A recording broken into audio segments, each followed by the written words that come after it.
성경 몰입 학교입니다. 어, 마가복음 1장 12절 말씀으로 시작하겠습니다. 1장 1절부터 11절까지 내용은 복음의 시작이다라는 것을 우리가 기억해야 되죠. 예수 그리스도. 그래서 복음이 뭐냐라는 게 이제 이사야 선지자를 통해서, 말라기서를 통해서 복음이 뭔지를 이야기했고, 그 복음을 예비한 게 바로 구약이었다라는 게 결론이었죠. 그래서 복음은 그냥 막 된 게 아니구나. 이미 창세기 1장부터 시작이 된 게, 준비된 게 복음이구나. 그러니까 결국 준비라는 말도 할 필요가 없죠. 창세기 1장 1절이 복음이고, 복음이 시작됐고 전파된 거죠. 그러니까 성경 읽기를 크로노스 읽는 사람들은 마태복음부터 이제 복음으로 시작됐다고 말할 수 있고, 성경 읽기를 카이로스로 하시는 분들은 창세기 1장 1절부터 복음이다라고 읽기 시작하는 거죠. 왜? 성령이 임한 사람은 창세기 1장 1절을 복음으로 읽기 시작하거든요. 그 차이점이죠. 그래서 성경이 가지고 있는 특성, 크로노스냐 카이로스냐의 이 특성을 우리가 알고 있다면은 자기의 성경 읽기가 어디로 가고 있는지를 알게 되는 거죠. 나는 지금 성경 읽기를 크로노스로 하는구나. 어떨 때 또 카이로스로 오네? 왔다 갔다 하면서 결국은 카이로스로 가는 게 우리의 궁극적인 성경 읽기죠. 성령이 내조하고 우리와 함께 하신다면은 그 일은 계속 되고 있는 거죠. 그래서 성령께서 저와 여러분에게 함께 하는 게 뭔지 이제 오늘 경험해야 합니다. 오늘. 세례 요한이라는 사람이 결국 예수를 찾아내는 복음의 주인, 복음의 시작, 복음의 중심, 복음의 내용이 되는 이 예수를 이제 소개하기 시작하는 거죠.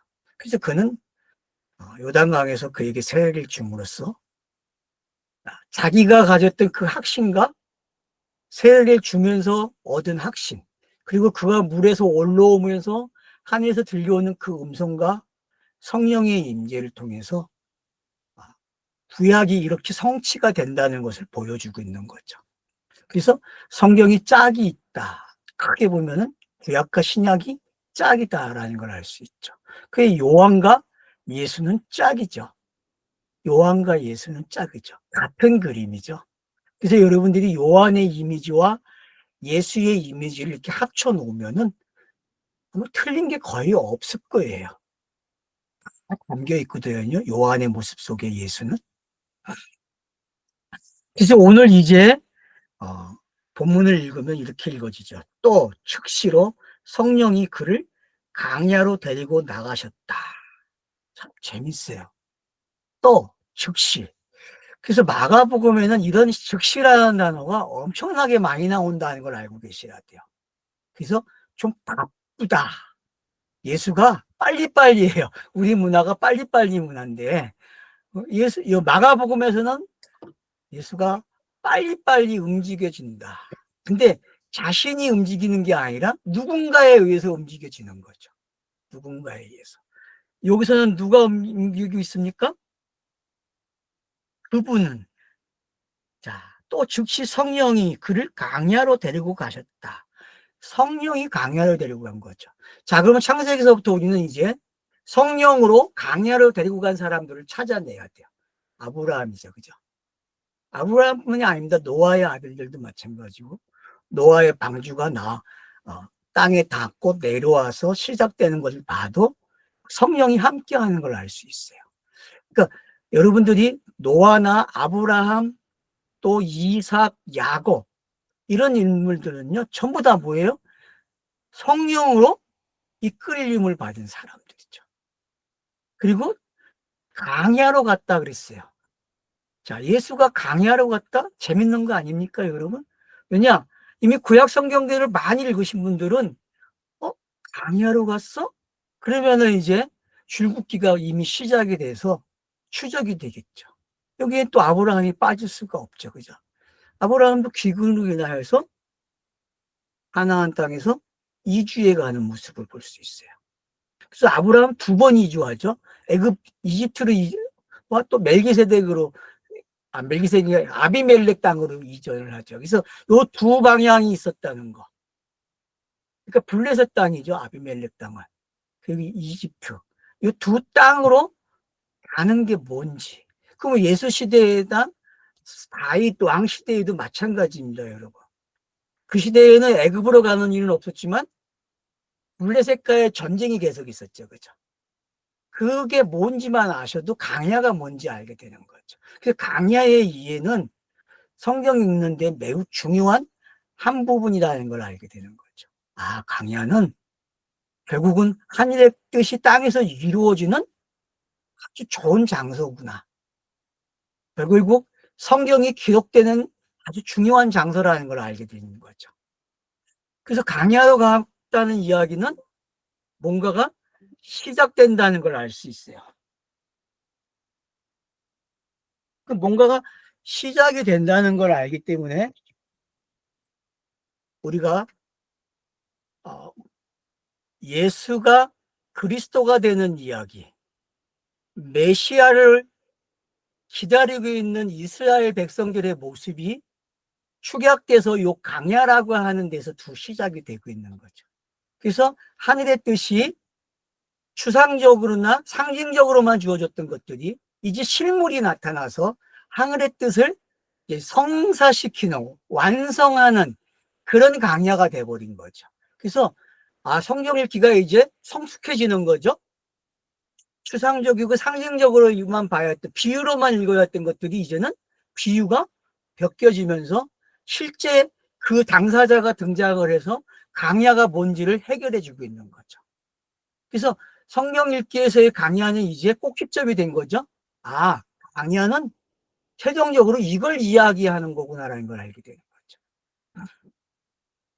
그래서 이제 이게 뭔지를 알게 되니까 성령이 강야로 데리고 나가셨다라고 하고, 또 그분은 거기 강야에서 40일 계셨다 그래요.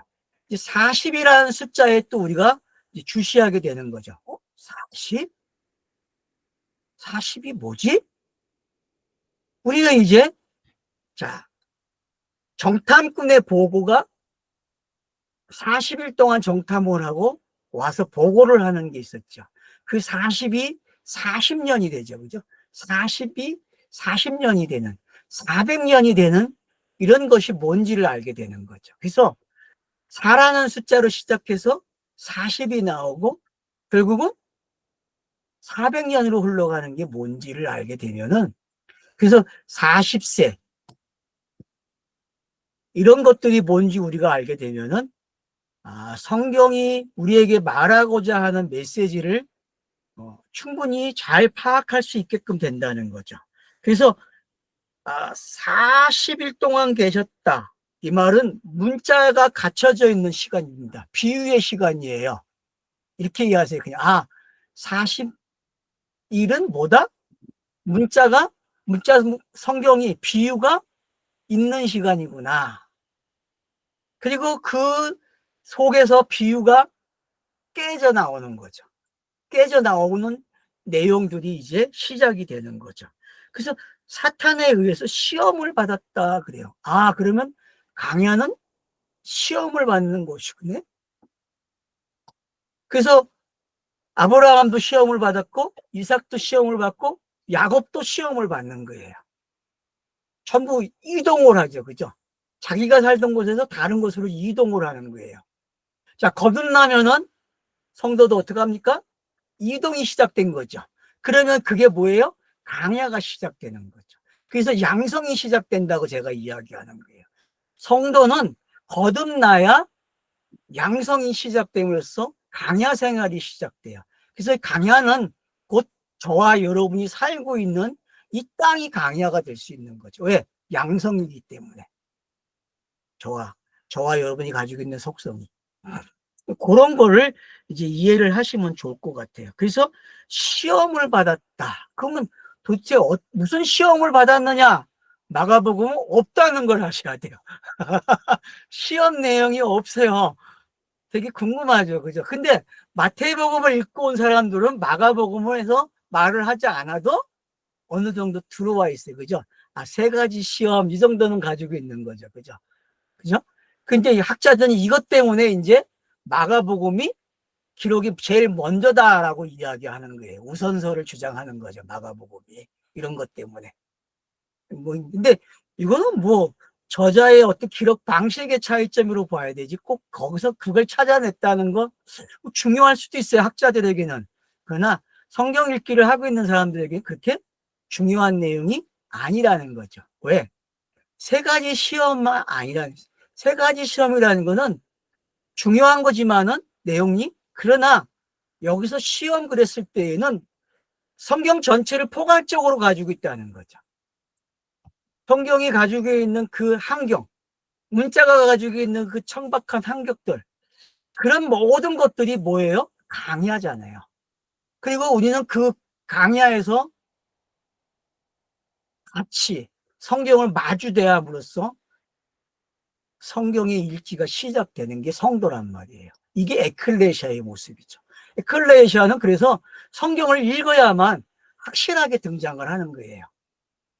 그 속에 성령이 계시고 또 시험하는 자가 있다는 게 알게 되는 거죠. 그래서 사탄이 이제 등장을 합니다. 그럼 사탄이 뭐냐? 참 어려운 거죠. 정의 내리기가. 왜냐? 우리는 샤머니즘의 그 개념으로 사탄을 가지고 있기 때문에 그래요. 그러니까 성경을 기록하는 당시에도 사탄의 문화는 있었거든요. 나쁜 걸로. 주변 환경에 하여튼 좋지 않은 건 다 뭐예요? 사탄이고 마귀고 귀신이에요. 우리 문화도 그렇잖아요. 마찬가지예요. 헬레니즘 시대에, 예수 시대에도 배경이 그래요. 그럼 아브라함 시대는 아닌 것 같아요? 마찬가지입니다. 그럼 고대의 모든 문화들이 뭘 가지고 있다? 선과 악이라는 틀을 가지고 있다는 거예요. 그리고 이 선과 악이라는 그 틀을 통해서 모든 게 시작이 되는 거예요. 이야기가. 서사는, 수사는, 글을 쓰기 위해서는 지금의 소설도 마찬가지죠. 항상 선과 악이 대조가 돼야 읽는 사람으로 하여금 즐거움을 주기 때문에, 그리고 내용이 전달이 빨리 되죠. 이런 시대적 배경이 있다는 걸 우리가 참고로 하고, 그리고 고대의 문헌들 속에서도 이게 있다는 걸 이해하셔야 돼요. 그래서 어떤 창작 작품이 아니죠. 그러면 성경은 이 사탄을 어떻게 수용했는가가 중요하죠.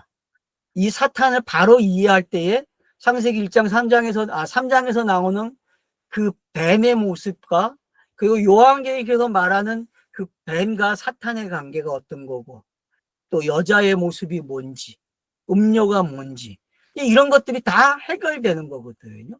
그래서 사탄이 뭐냐라고 말을 하면은, 사탄은 성경을 기록하는데 꼭 필요한 차서적 도구다, 그렇게 말씀을 드리고 싶어요. 차서적 도구예요. 하나님이 쓰시는, 하나님의 뜻이 이루어지는 가정 속에 꼭 필요한 도구다라는 걸 저는 말씀드리고 싶습니다. 어떤 대적의 이치가 아니라, 대적도 할 수 없어요, 사탄에게 우리는. 왜냐? 성경이 이미 기록되고 그냥 끝난 상태인데 뭘 대적을 해요. 지금 시대에 사탄이 있느냐? 그건 여러분이 스스로가 없어도 되고 있어도 돼요. 그건 상관없어요, 그거는. 근데 저는 없는 게 유익하다고 봐요. 지금 시대에 무슨 사탄이 있어요, 여러분. 그건 그냥 소설에, 글 쓰는 사람들의 상상의 세계에 있는 거예요. 그럼 그 상상의 세계에 들어가고 싶다? 그럼 있으면 되죠. 근데 그걸 너무 무섭거나 두려운 존재로 만들지 말라는 거죠. 그리고 사탄은 두려운 존재도 아니고 무서운 존재도 아니에요. 그냥 예수가 오기까지, 예수가 자기 일을 하기까지 돕는 자예요, 사탄도. 꼭 있지만 사탄도 하나님의 일을 돕는 자지 배적하는 자가 아니라는 걸 아셔야 돼요. 근데 우리는 자꾸 사탄 그러면 대적자로, 하나님 뜻과 반대되는 자로 이해하고 있어요. 하나님의 뜻과 반대되는 자는 성경에 기록이 될 수가 없어요, 여러분. 맞잖아요. 궁극적으로 보면 하나님의 뜻이 이루어지는 게 성경인데, 그러면 사탄이 등장했다고 하나님의 뜻이 안 이루어집니까? 아니잖아요. 그러면은 하나님의 뜻이 이루어지는 가정 속에 차서로 필요한 어떤 이치가 있다는 거죠, 사탄은. 그렇기 때문에 우리가 이 개념이 바뀌면은 성경 읽기가 달라지는 거거든요. 그러니까 이거부터 바뀌셔야 돼요. 저와 나눔을 하고 계시는 독자님들은 물론 다른 강의에서도 말씀을 드렸지만은 우리가 본래 생각했던 그런 사탄, 교회에서 가르쳤던 그런 사탄, 학자들이 가르쳤던 그런 사탄의 개념은 성경 읽기에 도움이 안 된다는 거예요. 성경을 읽기 위해서는 사탄에 대한 내용이 바뀌어야 되겠죠. 제가 죄의 개념이 바뀌어야 된다고 말을 하잖아요. 그거와 똑같은 거예요. 죄의 개념이 바뀐다? 사탄의 개념이 바뀐다는 거는 성경 읽기에 매우 중요한 힌트가 된다는 거죠. 그러면은 스스로가 자기를 매몰시키지 않고 두려운 존재가 없어요. 그게 자유 아닙니까? 여러분, 결과적으로 보면요, 이 사탄이라는 존재는요, 예수의 모습이 한 모습이 들어있는 거예요. 예수는 다중사역, 다중인격이라고 그러잖아요. 그러니까 그 다중이라는 단어 안에는 어떤 속성도 있어요? 사탄의 속성도 있는 거예요. 왜? 문자로 기록되어 있는 거는요, 그 사탄이 제일 좋아하는 모습이거든요. 그 자체가. 근데 문자가 해석된다는 거는 사탄의 시대가 끝이 나는 거잖아요. 대적의 시대가 끝이 나고 다른 시대가 열리는 거거든요. 그러니까 구약이라는 거와 신약이라는 걸 이렇게 이해해도 된다는 거죠. 예수와 그리스도를 이런 식으로 이해해도 되는 거고요. 그러니까 우리가 다양하게 접근하는 게 어떤 건지만 아신다면은 성경 읽기는 예수 그리스도를 읽어내는데 충분해진다는 거죠. 근데 이 사탄에게 맥혀버리면 아무것도 안 돼요. 맞잖아요, 여러분. 이 사탄이 지금 예수를 시험하고 있어요, 40일 동안. 근데 중요한 게 있어요. 뭐가 있어요? 앞절에 성령이 이끌고 가셨다는 거죠. 그러면은 창세기 1장 2절에 시작된 수면 위에 운행하시는 그 신이 성경 전체에 운행하고 있다는 걸 알잖아요. 그리고 하나님의 뜻이 땅에서 이루어지는 전체의 과정 속에 그 수면에 운행하신 그 신, 누아우가 지금도 이 성경과 함께 임재하고 계신다는 거죠. 그럼 성경을 읽으면 사탄이 등장할 수 있어요. 왜요? 그거는 차서적인 표현이기 때문에 그렇죠. 꼭 필요한 차서거든요. 그래서 이 차서를 넘겨주면 다음 차서가 오겠죠. 그래서 지금 차서와 차서들이 모여서 어떻게 합니까? 상당히 뒤엉키는 시간이죠. 그러니까 영화를 보면 가장 강력한 시간이죠. 적과 대적이, 선과 악이 만나는 그런 강력한 파워의 시간인데, 그 파워의 시간을 막아는 그냥 싹둑 잘라고 그래요. 단축시켜버려요. 왜요? 이거 중요한 거 아니야. 이 내용이 어떻게 펼쳐지는가를 너희들이 봐야 돼 라고 가르쳐주는 거죠. 그러니까 뒤에 나오는 내용은 결국은 사탄과 예수의 모습 속에 담겨지고 있는 그런 하나의 그림들이 계속 펼쳐지고 있다는 걸 알게 되는 거죠. 결국 복음은 뭐가 담겨져 있다? 사탄의 역할도 있다는 거예요. 복음 안에는. 그리고 예수의 역할도 있고. 이런 두 성향이 섞여지면서 기록되는 게 마가복음이다라고 볼 수 있는 거죠. 그래서 마태와 마가가 세 가지 시험을 기록해 놓은 거와 다르게 마가가 빼놓은 이유가 이제 좀 알겠죠. 마가가 어떤 식으로 마가복음을 읽기를 원하는지를 조금은 이제 좀 가까워지는 것 같아요. 그래서 마가가 이야기하는 그 세례 요한의 세례와 사탄의 등장, 이런 것들이 뭔지 여러분들이 줄을 한번 어떻게 긋느냐에 따라서 생각하는 시간과 성경 읽는 방식이 조금씩 달라지겠죠. 달라져도 상관은 없습니다. 왜냐하면 결국 답은 똑같이 나오게 되니까요. 예수가 그리스도가 되는 내용으로 오게 돼 있다는 거죠. 우리의 성경 읽기는. 그러나 생각하는 시간만큼은 넓혀 가십시오. 얼마든지. 제한하지 마십시오. 제한하지 않는 게 이득이 더 많습니다. 그러나 내가 제한하지 말라도 여러분들은 다 제한하고 있어요. 그게 자기가 훈련된 모습이거든요. 자기가. 그래서 여러분이 제한 안 한다 하지만 제한을 합니다. 이렇게 확장을 못 해요. 거의 다가. 그러니까 나이 먹으면 먹을수록 더 안전빵으로 가잖아요. 성공이 안 보이면 안 합니다. 저도 마찬가지예요. 저도 선교지에 나가야 되고 진짜 어디 가서 서울로 올라가고 하고 싶은데 계산을 해보면 답이 안 나오니까 안 가는 거예요. 그냥 맨땅에 헤딩을 못해요. 나이 먹으면요. 그런 게 바로 약점이 되는 거죠. 그런 것들이. 그런 것들이 저와 여러분이 지금 이 사단에게 시험받고 있는 이 예수의 모습이 기대가 되는 모습이 돼야 돼요. 사단이 이 예수를 시험한다는 얘기는 결국은 이 예수가 공생의 인자, 그 예수라고 하는 그 육신과의 그 관계 속에서 사탄이 예수의 육신을 어떻게 공격하고 그가 승리자로 만들어주는지 그걸 봐야 된다는 거죠. 만약에 사탄의 이 역할이 없다면은 성경 읽기 재미없고 예수의 공생에도 공치는 거죠. 없는 거예요, 여러분. 그러니까 사단은 꼭 필요한 존재고 예수의 공생애에서 가장 중요한 역할을 하는 존재죠.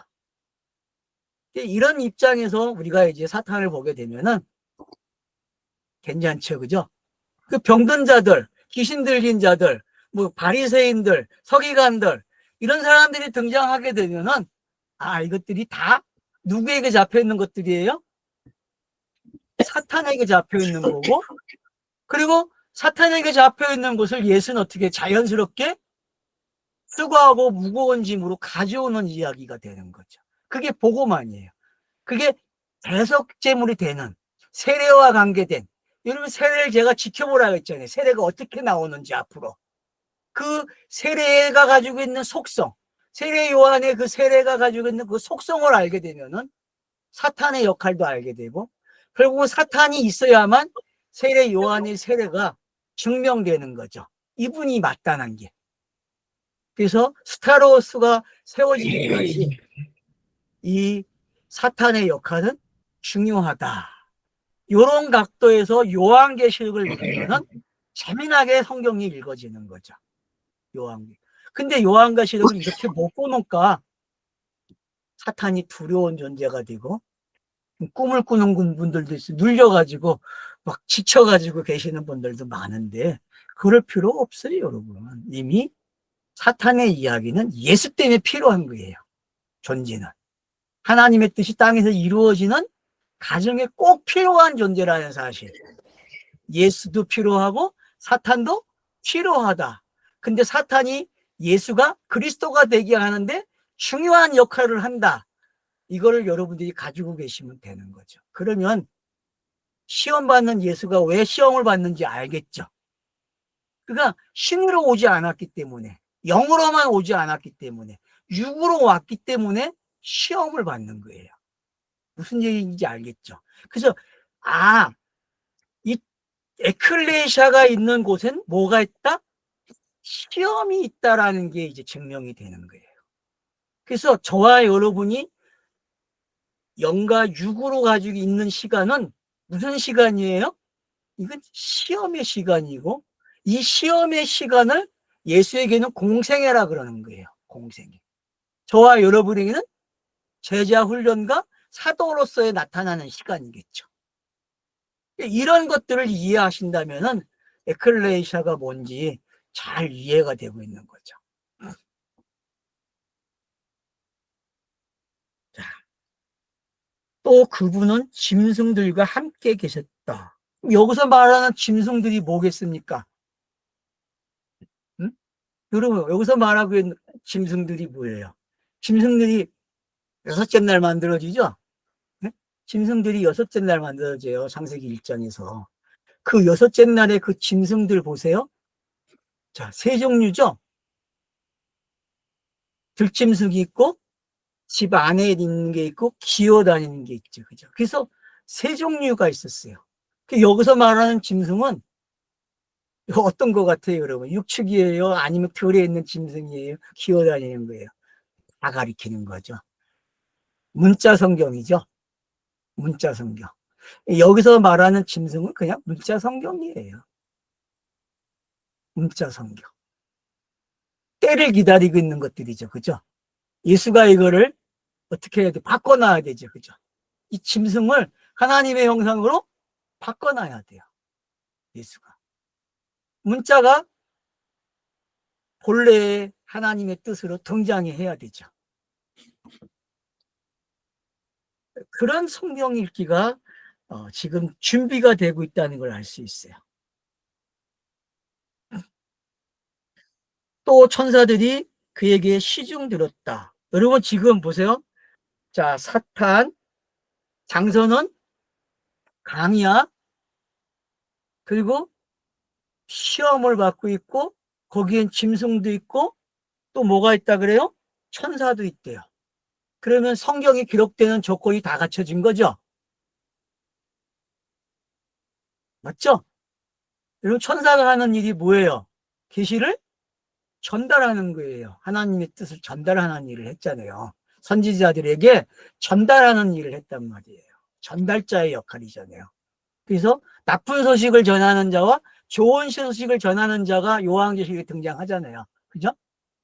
재앙을 가져오는 천사와 또 승리의 천사가 나팔을 부는 일이 있고, 영화롭다 영화롭다 창성하는 자들도 있고, 이런 것들이 뭔지 아시게 되면은 문자의 다양성과 성경 기록 방식들이 여러분이 지금 이렇게 싹 들어오게 되는 거죠. 그래서 왜 이렇게 성경이 이렇게 펼쳐지고 있는지를 아시게 되면은 구약 성경을 읽는 재미가 재밌어지는 거죠. 그래서 여호와의 사자가 등장하잖아요. 아브라함에게도. 그죠? 그리고 아브라함에게 등장하는 여호와의 사자, 하갈에게 등장하는 여호와의 사자, 이런 것들 보세요. 이런 것들이 뭡니까? 전부 다. 이 학자들은 여호와의 사자를 뭐라 그래요? 예수가 태어나기 전의 모습이었다. 그렇게 얘기하거든요. 거기까지 가요.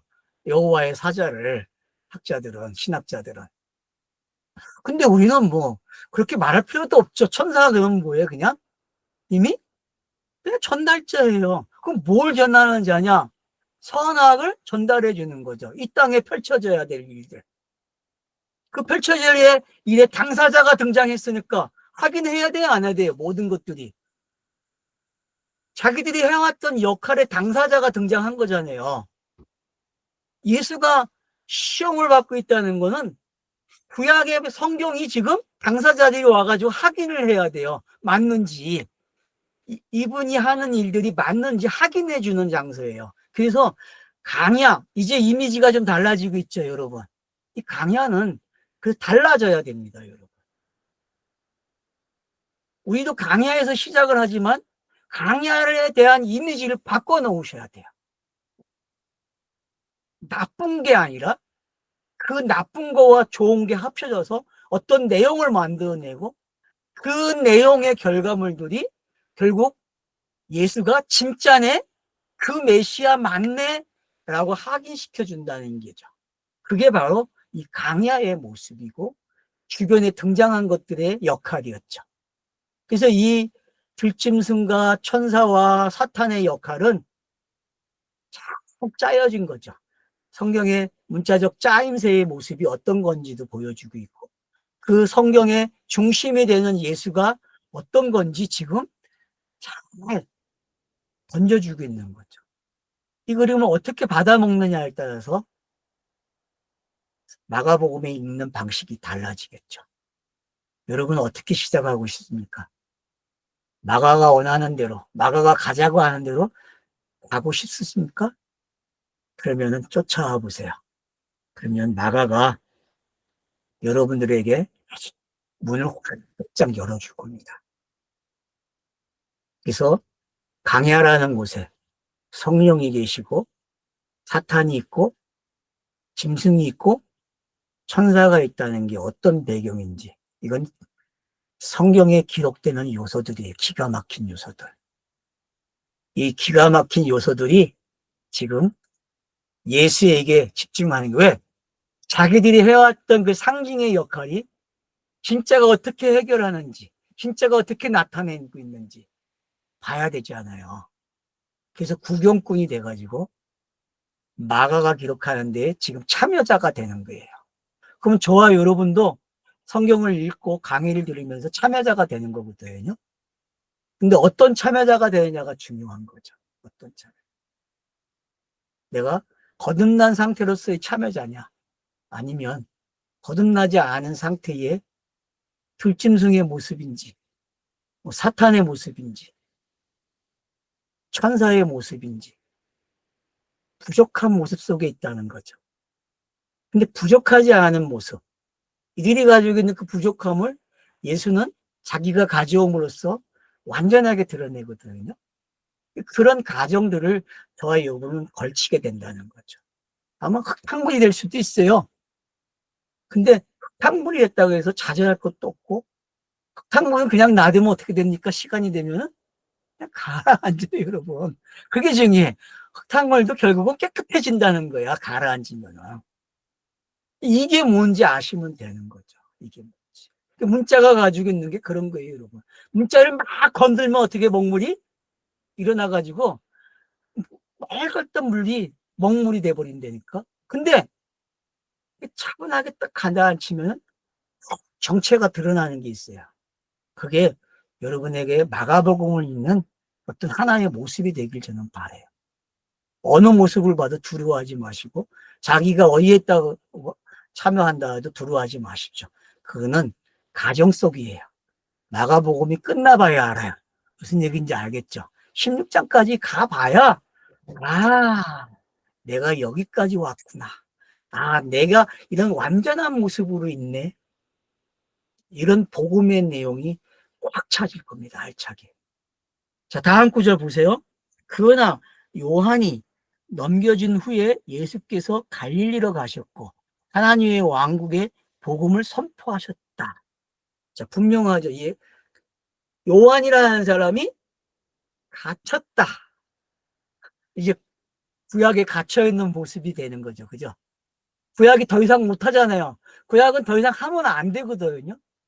그는 구약의 사람으로서, 구약으로서 오시는 사람에게 어떻게 해야 돼요? 당신이 맞습니다 라고 확인시켜주고, 세례를 통해서 확인을 시켜주고, 하늘에서 음성이 왔기 때문에 확인이 됐고, 그러니까 자기 역할이 끝나니까 이제 갇히는 거예요. 그래서 구약의 시간이 끝나야 돼요. 거듭나야죠. 모세가 여호수아로 거듭나듯이 세례 요한은 바뀌어야 돼요. 누군가에 의해서. 그래서 사도 요한이 등장하는 거예요, 여러분. 세례 요한은 사도 요한으로 나온다니까요. 세례 요한. 자, 그래서 갈릴리에서 오셨다 그래요. 요한이 잡혔다. 그리고 갈릴리에서 오셨다. 갈릴리. 갈릴리는 앞으로 사복음서의 초반부에 중요한 역할을 하는 장소죠. 그러니까 이 갈릴리라고 하는 이 장소는 어부들이 사는 중심이 되는 곳이고 천민들이 사는 장소, 부자가 없는 곳이죠. 가난해요. 그 모든 게 부족해요. 그러나 그들의 문화 속에는 성경을 전달하는 매체에 아주 중요한 것들을 가지고 있다는 거죠. 결국 사람 사는 이야기가 있다는 거죠. 사람 사는 이야기. 갈릴리는 사람 살아가는 이야기가 있는 곳이에요. 그럼 예루살렘은 어떤 곳입니까? 여기 사람 사는 모습이 아니죠. 여기는 뭐가 있어요? 여기 도살장이야. 여러분, 예루살렘은 도살장으로 이해하셔야 돼요. 제사장이 있는 곳은 뭐가 있어요? 제물을 드려야 되기 때문에 도살장이에요, 여러분. 그러니까 갈릴리는 사람이 사는 곳이지만 예루살렘은 도살장이라는 걸 알고 계셔야 돼요. 우리나라도 마찬가지. 서울은 어디예요? 도살장이야. 그건 전쟁터야, 그냥. 근데 지방은 뭐예요? 사람 사는 곳이라니까. 어때요? 제 표현이 맞나요? 그러니까 그런 것 같아요. 이 본문이 지금. 그러니까 갈릴리로 가셨다? 예수가 그러니까 사람 사는 곳에 가셨대요. 그래서 초기 사역은 다 얼른 모여요? 갈릴리로 모이는 거예요. 갈릴리. 그리고 절길 때만 예수가 예루살렘으로 올라가는 거예요.